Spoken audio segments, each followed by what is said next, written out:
আসসালামু আলাইকুম। আপনারা যে ভিডিওটা দেখতেছেন আসলে এই যে কমোটের পাইপটা দিছে এই পাইপটার থেকে দেওয়াল হয়েছে প্রায় আপনার 2 ফুট দূরত্ব হয়ে গেছে। এখন তারা ড্রয়িং না বোঝার কারণে সমস্যাটা হয়েছে।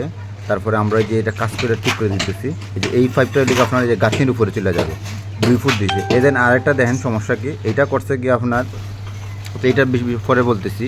দেন আরেকটা দেখেন, এখানে লেগে 4তলা বিল্ডিং, এটা উপরে গিয়ে আপনার পাইপ উঠবে 3টা পাইপ, এখানে একটা পাইপও দেয় নাই। এই যে আমি আপনার দেখাইতেছি এই মানে গাঁথনি দিয়ে, যে এদিক দিয়ে আপনার 4টা পাইপ উঠবে, কিন্তু একটা পাইপই তারা এখানে দেয় নাই। আসলে ড্রয়িং না বোঝার কারণে এই সমস্যাটা হয়েছে। আরও সমস্যা আছে, যেমন এই যে এই পাইপটা দেখতেছেন এটা গাঁথনির উপরে, বাথরুম হয়েছে 4.5 ফুট, এখানে তারা পাইপটা দিয়ে রাখছে 5 ফুটের উপরে।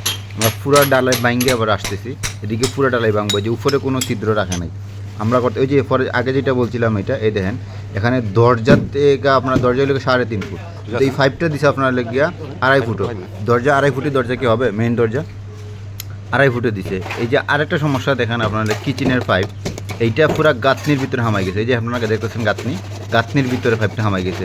এখানে 4তলার থেকে পানি নামবে, এখানে কোনো কিছু ইউজ করে নাই। আমরা এখানে একটা টিউ দিব, দেওয়ার পরে এই পাইপটা আরও এদিকে সামনে দিয়ে নিয়ে আসবো, যেমন গাঁথনির থেকে সরে যায়। দেখেন গাঁথনির বরাবর হয়ে গেছে, এখানে গাঁথনি দিতে পারতেছে না রাজমিস্ত্রি।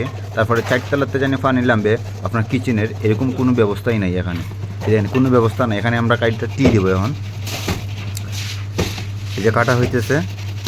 দেখেন এই সমস্যাটা ড্রয়িং না বোঝার কারণে আপনার কম পয়সা কাজ দিলে এই অবস্থা হবে।